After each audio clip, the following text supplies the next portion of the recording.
So I was thinking, this is really a new experience for me. I've not been around a bunch of guys like this and sharing their life experiences. And the thought came to my mind that I actually grew up with a lot of not a lot of the same, but similar experiences. Like a neglectful father, for example, and dyslexia and being picked on and bullied because I'm a small guy. And back in the mid 60s and 70s, there wasn't a name for everything. Okay, so there wasn't any. Thank God there was no name for dyslexia then, because then I would have been in the remedial classes and gotten drugs and stuff. But it occurred to me that I wonder if one of the problems is that there are names for these things, and then that gives us excuses. Like, because I have X, my life sucks. Like you're in a box now. Like you're in a box now. Yeah, exactly. You've been pigeonholed. You're now you're called something, and you can always use that throughout life as an excuse for a failure or that kind of thing. I'd just be curious. Yeah, I'll just give you my take on that. Same era, right? Basically, we grew up, and so I thought same way. My family is like very tough. Nobody complains about shit. My grandfather, 35 years sober, is in AA, and I was new in AA. I met him up with him, and he's like, I said, I heard you had cancer. He's like, who told you that? And I'm like, Mom did. He's like, I don't have cancer. I'm fine. And then like 3 months later, he went in the backyard and shot himself, right? Because he had cancer, right? So that's my family. Yeah. He was very friendly to the end, and he knew this was it, so he went, And when the dog's sick, shoot the dog in the backyard. Like when I was a kid, like I was by the car, Ford LTD 72. My hands where the door goes, because I'm just leaning against it. Someone slams the door and crushes my hand in there. And then everybody walks into the house, and I can't move because the door's locked. So my hand's like crushed in the door, and I didn't say a word. I'm just like, my hand's like in there, and I'm like, And of course, it fucking kills, right? It probably broke a bunch, And I'm just sitting there, and I just didn't say anything. And finally, someone's like, "Where's Paul?" And they look, and I'm outside. They're like, "What the fuck?" And they realize what happened, Yeah. And I was pretty. They're like, that's kind of like that was. I was reacting the way my family expects, So we were like that. My grandmother used to pick. Honest to God, she used to pick cookie pans out of the oven with no mitts, glass, heavy with like shit in them. She just her hands. She go. She went to the dentist. No Novocaine. Never Novocaine. She's like, just grade it out, it'll be over soon, whatever. So that was kind of my family, really. In fact, that was my family. Totally. So when I kind of like started to work on myself, I was kind of like, fuck, because then there's a whole nother world of people who make, really themselves into victims and like professional victims. And so, it's very, very difficult to understand what you should do. For me, I was like, wait, I see, I was kind of in a situation where I had to figure it out. It's kind of like, when you're like, your back's against the wall. Like, I don't want to go into the situation because then I'll get into that. But like my back was against the wall. I had to figure it out. And because it was literally going to drive me insane. So, and it was dangerous for me at that point. So I knew, okay, I got to break down. I got to figure this out. So then I started to go into the world of, figuring out how people work on things. And then you get into the totally opposite world. And it's so difficult for me to go talk and listen to those people because the mindset is entirely different, Like it's just entirely different. And and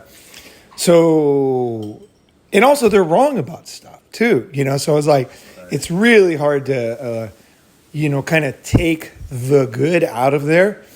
As I said, it's hard to draw the line between what's reality and what's an excuse. Right. So that you can move up. Reality and excuse, yeah. So what I kind of did, I joined a bunch of groups, and a lot of them are women because there's women are much more likely to work on issues than men, just straight up, And so I was in groups, like online groups, where it was all women.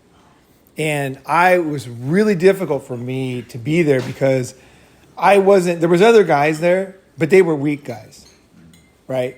You know, just straight up, they were weak guys. I could tell by the comments. I mean, they were nice and everything. They were nice to me, so I don't want to. But they were the kind of guys, like, they weren't me. So I'm like, fuck. So, okay. But, you know, it's kind of like AA. Like, when I went in, a lot of people I didn't like their personality or whatever. But then I realized kind of my life depended on listening to them to get the changes I needed. Because they knew something I didn't know, right? It's almost like getting, like, you're going to go to war, and the only guy who can teach you is the exact opposite of you. And he's going to tell you before your first battle, you got to learn from that guy. There's just no doubt about it. He has been in battle. You might not like the fucking guy. He might be the exact opposite of everything you like, but that guy's could very well save your life. So you just have to learn to, you have to, for me, I just said, okay, that was the attitude. I said, I need to learn some things. Now, I don't know what I learned. I don't know where the line is, but I do have to go into very uncomfortable situations in order to find it out. And it's a journey, and I won't say what my journey was because everybody learns different things. But I think one of the things, this is just really, really, truly, I think, the difference between Ronin Man and a lot of men's groups in the past, or even in today, like even most men's gatherings, is that there is no ability to... There's groups of men, I guess, probably, who are the opposite, you know, that are on the other side. And like, is just victims and everything, right? Just perpetual victims. There are probably guys like that. But how do you, you know, I realized for me it was life and death. And so I had to figure it out. I had to figure it out. I had to get a perspective on it. And so I was willing to do things. I was willing to listen to stuff and listen to like 2-hour videos where there's only like really 5 minutes of good shit from me, right? And I just had to listen to it. I'm just like, and it's so hard because when you're learning, you have to be open and you have to be wrong. So it's really hard because I'm listening and judging. So it's difficult because I do want to hold on to myself. At the same time, is I know there's stuff I don't know that they know that I need to learn, and it won't feel comfortable. So it's very, very difficult line to follow. But that I crossed that line successfully, I will say, for sure. And so a lot of people on the channel too see that there is a way to cross to deal with those internal issues or whatever it is. Because the thing about those things is like there's so many people in the graveyard because they couldn't deal with those things. You know, and the thing is, we just kind of accepted that in the past. But it's not true. You can actually deal and get over that shit and get a perspective of it, and even get stronger because you realize there's a lot to learn there, is what I'm saying. There's a lot more than you think. Just from your question, I can tell for sure there's a lot more there, gold, than you would guess. But the problem is there's so much, it's so mixed in with other stuff. So I totally get it. That's healthy, natural. And I would just say that if your back's against the wall, is that there is a way to get through it. I did it myself, and there's a couple other guys that I've met that somehow, you know, in those groups, I met a couple of people that somehow were able to maintain their frame while they were in this group. And it is interesting too, because a lot of the girls in the group wanted to fuck me too. So it was kind of good. I actually did get some action out of that group because they see that you're not... You're real. They see that you're not going to go down that route at the same time as you're willing to be super honest. And you're like, it's like such a balance, right? It's kind of like the ultimate martial artist. He's there and he's being attacked. And as he's very, having to handle people, he knows that his goal is not to hurt people. His goal is to control the situation. Like the perfect martial artist is he's going to like get people in holds. He might have to smack somebody, but it's like he's going to get this thing so that it's handled, right? As opposed to somebody who's like, just lets his anger and he's just going to stomp somebody's head in the ground and go to prison, right? So I think it's that control of yourself, but also unleashing. Because I would say sometimes I just disagree completely with this. And then because I could feel it was wrong, because I knew enough now to be able to trust myself. And I would just say, no fucking way.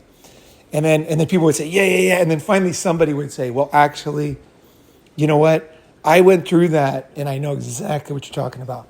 And then other people would come in. So there, it was like, it's a matter of trusting yourself, being open to things, having your back against the wall. And then I would say that it's such a painful, difficult process to deal with childhood issues and stuff like that. And it sounds weird even saying that. I don't like these terms, so just fuck the terms. Dealing with shit that is programming you for failure or death. And so dealing with that kind of shit where you're programmed, you're trying to do the impossible, really. And I'll just give one example before I finish. So, for example, you weren't loved as a child. Okay, so your parents didn't love you. They had some kind of problem, right? So you say, well, parents did not do this, did not do that. Okay, so you think, well, what would I need? What would you guess? Just easy. If they didn't, they weren't there for you, what would you think you need? More love. You think you need love. You think people that say the things that they should have said. People to pay attention.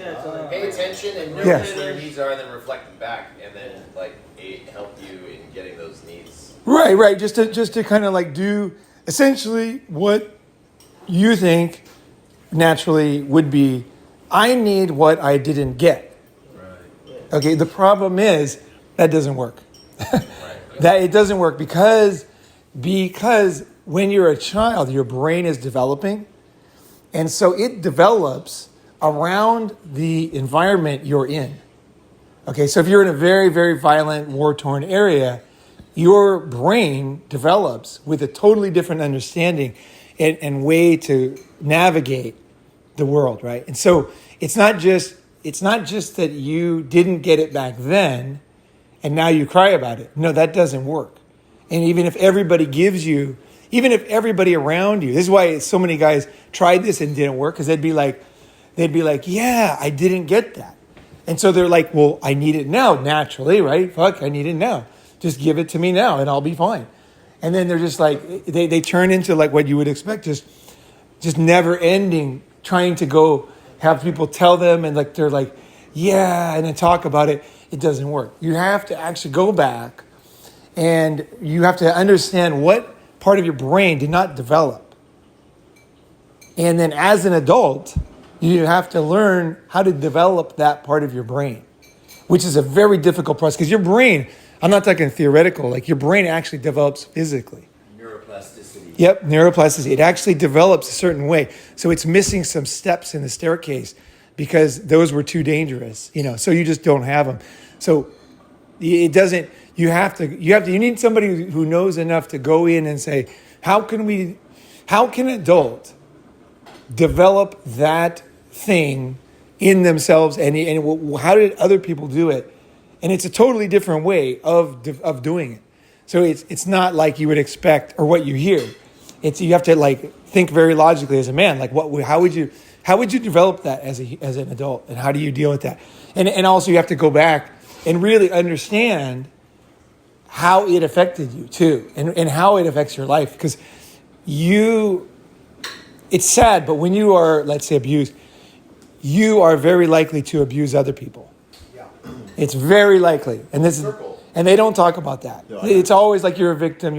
It's like the problem is you're probably an abuser too. Okay? So it's very difficult to deal with the reality of abuse because it fucks you up. Right? So it does. It fucks you up. And so when you're trying to deal with it, you have all these new problems that you discover that just totally suck, right? They just totally suck to figure out. And so once you get on the path of working through these things, it is really difficult, because now you're like, I wish I didn't know this, because now I can see all these things. And then you kind of either have a choice, you move forward because you can't go back, right? So then you can keep, you work on it.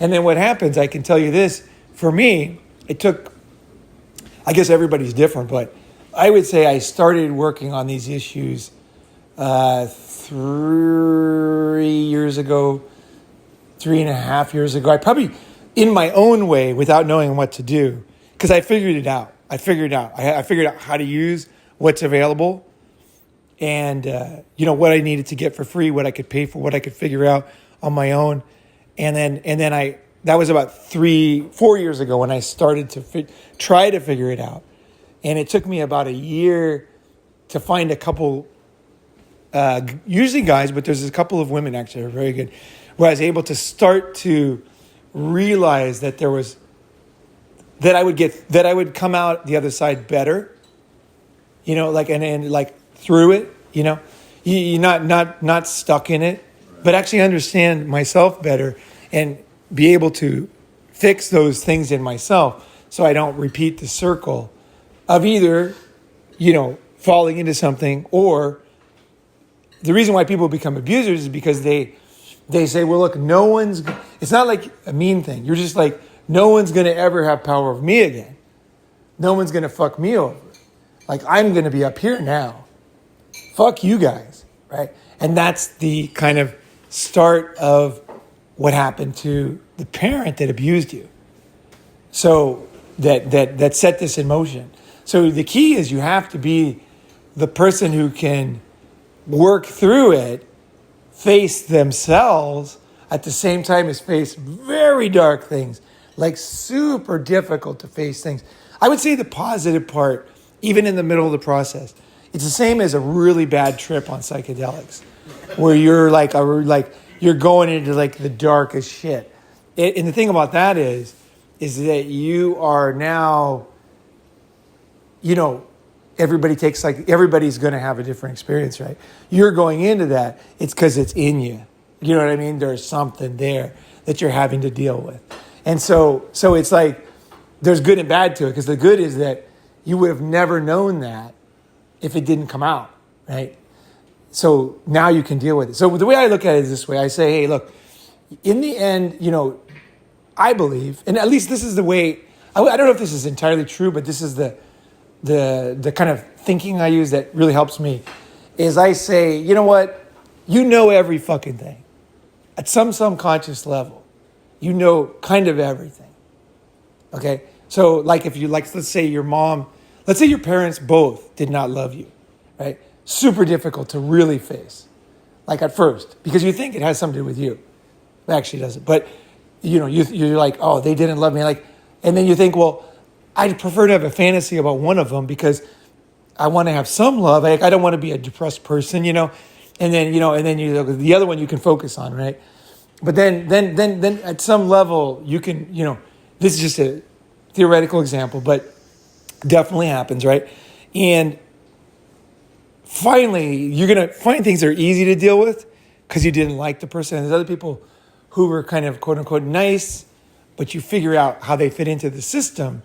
And sometimes they're even some ways more evil because, aiding and abetting, you know what I mean? Like you look at concentration camps or anything like that. Look at the Uyghur camps, whatever it is, whoever's looking the other. There's different types of people, right? And it's like the great scene in whether all that was true or not. It's still a great dramatization of something real. Was in Band of Brothers when they were in the bakery, and then the baker's he's like, it's right next to the concentration camp. And the guy's like, give us all the fucking bread. And the guy's like, this is my bakery. This is Germany. The war was over, and it's my, and then he goes, the one guy's like, you fucking knew. And it was really powerful because you're thinking, fuck, how could the guy not know, right? He knew, right? He knew when he sat there, right? That's different, but it's fucking, think about it. You know what I mean? I can't sit there. I personally can't sit there. So for example, just how it comes out with me. When I am in a third world country like China, and you see kids on the road begging, right? So when you're new, you flip them some coin. Yeah, you flip them some coin, right? Now there's a minder there. Right, but you figure, well, some of it will get to the kid, right? Some will get to the kid. And then, you learn the way it really is that those kids are kidnapped, right? And then change hands with many people at an age where they don't know where they live or their parents' names or their address. And then they're just like slaves. And so they get person to person. Of course, total abuse to sexual abuse. They're just with the kidnappers who are making money off of them. And most of them are women. Most kidnappers are women, have children, because they're the most trusted. And there's videotape of this. In China, there's tons of videotape. It's usually women in front of a school or someplace. Somehow we trust women, so naturally they're going to be able to, come up with the goods easier than men who are not trusted, right? I'm not saying anything about women. I'm saying like they are the ones who can do it, and it's very, very fucking profitable. And so they do, and you can see, and if you go there, you'll see most of the minders are women, right? And so once I figured everything out, I was like, I cannot believe this. Because I walked downstairs, and I'd see these fucking kids begging, and I was like, this is crazy. Because I'm like, in this world, all these fucking fake Westerners, honestly, maybe some of you guys would be like this. I'm serious. You have to really face yourself. They just walk by, and they're not knowing, they're not asking, no one's and everybody's walking by giving money. And I'm like, these fucking kids are good. I thought, what would that kid think? What would he think of the world? He knows I'm free. He knows I'm from a country with passport, can travel, and have education. Kids are not stupid. They know. And they know you got some shit going on. You're not the taxi driver, going to jail. They know. And they see you, and the denial that you must have. Supposedly you care about animals, you care about your friends, but there's a kid kidnapped, right? So once I figured it out, I could not believe it. Like the red pill. This was my personal red pill. And so then I found out there was a guy making a movie about it in Beijing. And so I contacted him. And I said, dude, I know what you're talking about. And he's like, good, will you help me with the movie? And I said, well, what are you going to do? And he said, he says, well, we're going to make a movie. We're going to try to highlight it. We're going to do this. We're going to do that. And I said to the guy, I said, look, I got the email somewhere. I said, look, I want to go in there and then follow them home, and find out where all the homes are. Right? I want to figure out where all the top guys are and girls that are leading this thing. I want to figure out like who the cops are, And I know China will never give justice, right? So I want to give my own justice, right? Yeah. So that's why I told him. And I said, we're going to go and clean this shit up a bit. We're going to make a difference. And he's like, no, that's too far for me, but I understand. And so then I kind of like, now that I had thought it out, I'd walk down the street, and I would just I would see a kid and I'd just fucking grab him and start like a football and just running down the fucking street to the police station. Yeah. And just take him there and say, this kid was fucking kidnapped. This is bullshit. Now the cops are getting paid, so they of course know, but here comes a foreigner saying what is obvious, right? Saying what they know. And then she comes in and says, this is my kid. And I say, DNA test. We get a fucking DNA test from CVS, sent over here by tomorrow. I'm going to test you. If you're the fucking mother. Are you the fucking mother? Are you the fucking mother? Or are you a fucking animal? I'm saying in Chinese. And she's like, it's complicated, And I just like, and so then the cops put us in like a car and drove us around with the siren on, and then of course they did nothing, right? So then I was trying to I was kind of doing stuff. So this one, beggar supposedly came up to me with a kid, and I just fucking knocked him out. One punch, this fucking person was out so fucking cold. Their head bounced off the fucking concrete. Luckily, the baby was soft and cuddled, and it was all like a soft thing, and the baby was fine. But I just could not. Once I knew what was up, I just wham, one punch, boom, out. So I'm like, okay, now what do I do? I was trying to figure out where I want to go with this, because the difference. Because the difference with me and most people is I don't care, right? I don't care. Like, I don't care, right? I'm going to do what I think is right. So it doesn't matter if I went to jail or died. Like, when I get into something, I'm just going to do it. Like, fuck the whole thing, And so I'm just like, okay, what should I do now? What would be the next thing? So then I was sitting there, and then, because taking the baby there didn't work. Knocking the person out didn't work. Didn't fix anything. So then I was sitting there. So then I'm sitting there, come down my street, Nanyang Lu, right? And there's this guy, he's sitting there, and you can easily figure out who the boss is because there'll be the kids, right? And then just look around. They're very careful. They're getting more wary, and when I first got there in the 80s, it was much more open. Nobody was figuring it out yet. So I'd sit there and I'd be like, just like pretending like I'm drinking a Coke or whatever, and just watching everything. And then I would figure out, okay, now, if you look very, very carefully, there'll be people just sitting on the road for no reason, right? Usually those are connected. So like when I would grab a kid, sometimes random businessmen that were just there would try to stop me. They were part of it. So like I figured out who the zombies were by grabbing the kids and taking them to the police station. Because anybody who's tried to stop me was involved. I found out later. Like regular people, they didn't know what to do because they could tell I was trying to do something good. It was like people were just like, and I was just, I was like a man on a mission, right? And so I was really surprised how many people were involved. They it sounds like conspiracy, but it's true. They literally had people just walking around, even wearing a suit and tie, who were part of it. It's a very sophisticated operation. It's a very big money operation. These kid beggar kidnapping stuff. And so then I figured, oh my God, like holy shit, even these businessmen can be involved, right? So then I'm just like, fuck. So I come one day and there's a dude on my street. I figured out he was the boss, and I said, you're the fucking boss, in Chinese. I'm like, yeah, yes, and he's like, ha ha ha ha. He's just like laughing, and just I said, look, I said, listen, I said, if I ever see you again, I'm going to stab you and you're going to fucking bleed to death on this street, right fucking here. Look down, because that's going to be the last thing you see. If I ever see you on this street one more time, you're not going to see me coming. You're going to be bleeding to death on this fucking street, and no one's going to give a shit if you're ever on this street. And so the guy, he looked at me and started laughing, right? And I said, I'm not fucking kidding. I don't give a fuck, okay? All right? And the guy started running.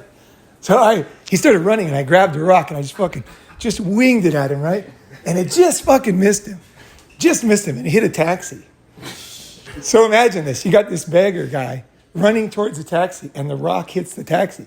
Well, the taxi drivers thought he threw the rock. They thought he threw the rock. So all the taxi drivers are just kicking his ass. So the taxi drivers just kicking his ass. Yeah. And that was like hilarious, right? And then I just walked away, and he never came back. He was a big guy. I knew he was a big guy. And my street was very profitable because right behind the Ritz-Carlton in downtown Shanghai. You probably tried, right? I don't know, but I don't care. Yeah. You know what I mean? So that's the difference between me and other people. Like literally because of what I went through as a kid, I don't get scared. I just don't. I just turn it off, And so, and also I had this sense of justice that I don't give a shit because I know what I went through. So fuck that, right? So I just it was good, man. It was fucking good. It was good because, the thing about abuse is it's real. It's real. So it's like you have to, if you went through it, very difficult to deal with, very fucking difficult. But you can deal with it, and you can get through it in a way that I would say is very powerful. You can totally get through it, and I don't have the need to tell most people this stuff because I pretty much worked on most of my issues, right? So I don't there's no need to really talk about too much stuff, but when I see that kind of bullshit, because it's the people that are walking by, those are the ones that drive me crazy. You know what I mean? It's everybody who doesn't want to know. You know, it's like, fuck that. Fuck that. You know what I mean? That kind of thinking. It's so common, right? You know, and I think, I don't know, I think, you know, people need a wake-up call for shit. Everybody thinks they fucking care about shit. You watch people walk down that street. And I personally think that once I tell people about it, then they know, right? So then it's up to them. You know what I mean? It's how are they going to handle things? Because we walk by stuff, right? We walk by stuff. And, you know, it's like, I think with those kids, they saw me and they're like, that guy tried. Somebody tried. You know, somebody tried. I think it could make a difference. I really do. Because the kid's like, somebody fucking tried. And somebody saw it. Because it's so easy not to see it. Not see it, right? But it's like, you know, you got to, I think it's important to see it. And I think it's important to do something. Now, I can't change the world and all that, right? But you have to do what the level you're willing to go. Right now, I'm fine. It's not on my mind. I'm not thinking of doing anything. You know what I mean? It's kind of like when I feel inspired, if I'm in an area or something, you know, I try to think of ways to handle things. And I go through different, I guess, potential strategies. You know, and the thing is about society is like, you know, the thing about men is we are protectors. That's our job. So when we don't do that, who the fuck are we? You know, we are natural protectors. We are. And that's why so many men are lost, because they don't Yeah. have a natural role anymore. Right? Whatever. I don't know. Logically, I don't know. But all I know is we're protectors. So are you in touch with that part of yourself? So whatever level people say, oh, you know, he talked about, you know, being violent. Listen, man, men are violent. We use our bodies, right? We're not, and the thing is, the whole bullshit that we're bad is the biggest lie society ever told men, is that we are bad. We are the guys who bring the justice and the right stuff. We are. Women do not. Women have, I mean, I like women, as you guys know. Women have their roles, but they're not that part. You know what I mean? It's like, wait till your daddy gets home, right? Like, we're daddy. And you know what I mean? It's our job. It's what we're built for. It's in us to do it, right? So it's a matter of, you got to know where the line is and, you know, all that. And you got to know where, you know, you decide your line to be too, you know, because you can decide, you know, where you want to go. You know, if that guy would have joined me and we would have gone, I don't know where it would have gone, but I don't care. You know what I mean? You know, it would have been fine wherever it went. You know what I mean? Because it was like, I was attacking a very evil system. And the thing that did kind of hold me back a little bit was the reality that I've been in Asia, you know, since the 80s. And I've seen that slowly, as societies get wealthier, there's less abuse of children. There's less. It just, when in a poor country, in a very poor country, like if you look back at the Depression era, there was women on the side of the road with signs, children for sale, and they would sell their own kids.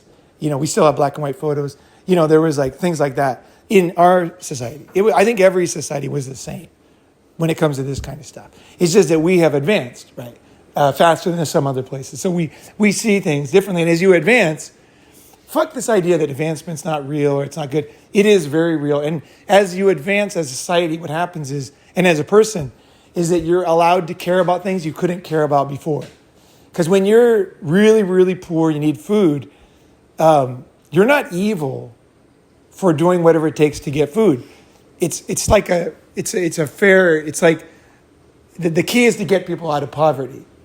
And this is one thing a lot of people don't realize. That was the CIA's original role. That was one of the roles of the CIA, was to make the world wealthier so that we wouldn't have to fight as many wars. Because they knew that as the world got wealthier and more educated, there would be less challenges to us than there was before. And there's less wars than ever in history. So, of course, people don't want to think about that. It's true. right? So it did work, and so getting other countries wealthy does naturally kind of delete some of this stuff, because there's a point in every society where they say it's not worth treating kids like that, and the society stands up, and also parents care about their kids more. But like when you're really poor, you guys probably don't believe it, but I've thought about this a lot. I think it's true. I think when you're really poor, like Depression era, food poor, you got your kids working in the field. It was a natural thing. For that level of person, it was like that society was always like that in the past. That's why it's so good that, pretty much like all the advancements happened, is because it helped us to get away from a lot of our dark things that we did. Just like somebody who doesn't need something isn't as likely to commit a crime as somebody who needs it, right? So a drug addict who needs a fix, he's going to go out and get it today, right? Whereas somebody who wants to get high is much less likely to rob or steal because he doesn't need it, right? So when you need it, I'm not saying it's right. I'm just saying the reality is that we would all be, and everybody, when you need stuff, you just need stuff, right? So part of the job is getting where you don't need it. You know what I mean? So that's why, for me, like saving money is so important, and not spending money is important, because if you need stuff, you're going to be more likely to deceive people because you need stuff. So, you gotta like understand who you are as a person. You're just possible to be down there kidnapping kids at the lowest level, thousands of years ago. So it's like you have to respect, I think it's important. But for me, I think that it's a great embarrassment to China. The movie came out, right? And it was a good movie. And I forget the name of it, but there's only one. It's about lost children, stolen children, something like that. China. It's a good video. And maybe that was enough. Maybe he was right. Maybe, publicizing it embarrassed the Chinese government. Most people here haven't seen it, but the Chinese government has. They lost face. They're not stupid, right? They're like, this is very bad for us. And they're also thinking like, we're getting rich, so it's a good time. So they're also practical. So they say, let's just start cutting this shit out, right? And I think that's what happened. I think that's what they said. Is like, you guys, how much money are we really making off that? Not much. And how much trouble is it going to cause us in the future when this really gets out? When people really understand what's being allowed, and they're like, fuck, this is way too big a price for the amount of economy that's going on with this, And of course, there's corruption, and there's all these complications that in a corrupt society it takes longer to clean things out. The less corrupt societies, the more you can clean it out. China, it takes a little longer, but it does get around to it.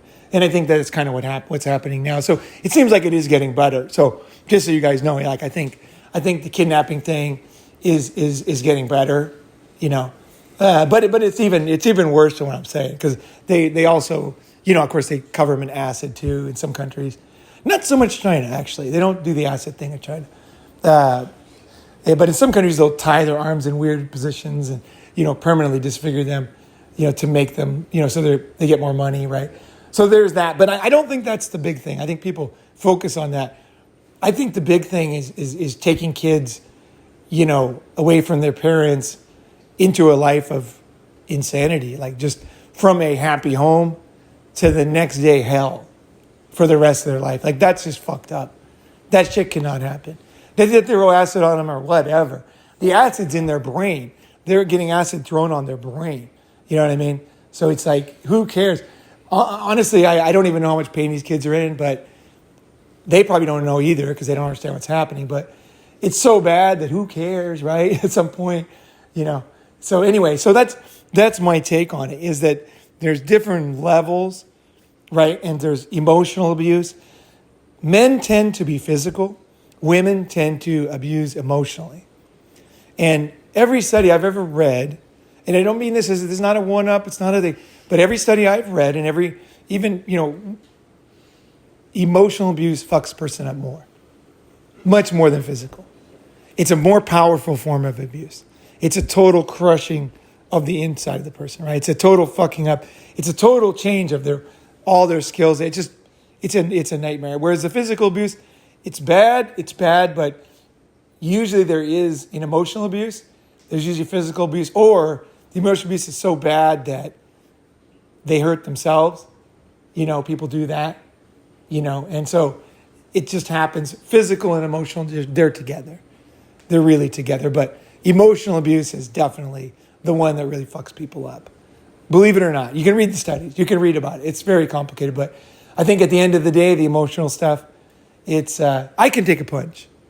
But emotionally, it's much more difficult. You know, it's much more difficult. In fact, taking a punch is what made me want to lift weights when I was in 6th grade. Because I'm like, fuck this shit. Kind of like that old ad, right? Charles Atlas kicks the sand on the guy, you know, and he's like, he goes out and gets all buff, you know, comes back, kicks his ass, right? So that was me. I was like, that's a great ad. I'm going to do that. Well, You know, and also so, too with physical. with physical abuse and emotional abuse. Yeah. Physical abuse is more temporary, where you might get hit, you might get the shit kicked out of you or whatever. Yeah, physical abuse, it can be. But a lot of times, in general, it will eventually heal. Yeah. Whereas the emotional abuse, you have to do a hell of a lot more work to be able to. Sure, and also, you know, physical depends on how big it was too. Right. You know, if it was like, obviously, if it's emotional trauma from a bomb or something, it could be something where it is like one time, but it's forever. Right. And you're just like forever, like, you know, any kind of door sound, you know, you know, you could, you know, get injured or crash your car, you know, something like that. So Right, but that still ties into being an emotional trigger. Sure, it's all tied in. That's what I'm saying.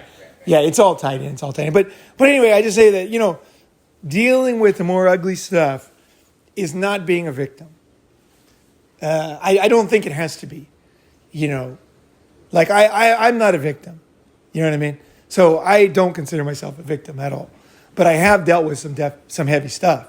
So I think that the balance or the goal would be how to, you know, because most people don't have it, right? I'm not saying, you know, what I'm saying is like, you know, like how do you deal with yourself and other people? Because you're going to have other people in your life that have gone through stuff. And, you know, just it's just a mindset. Because you don't have to be a fucking victim. I'll just say that. And we'll end on that. And, okay.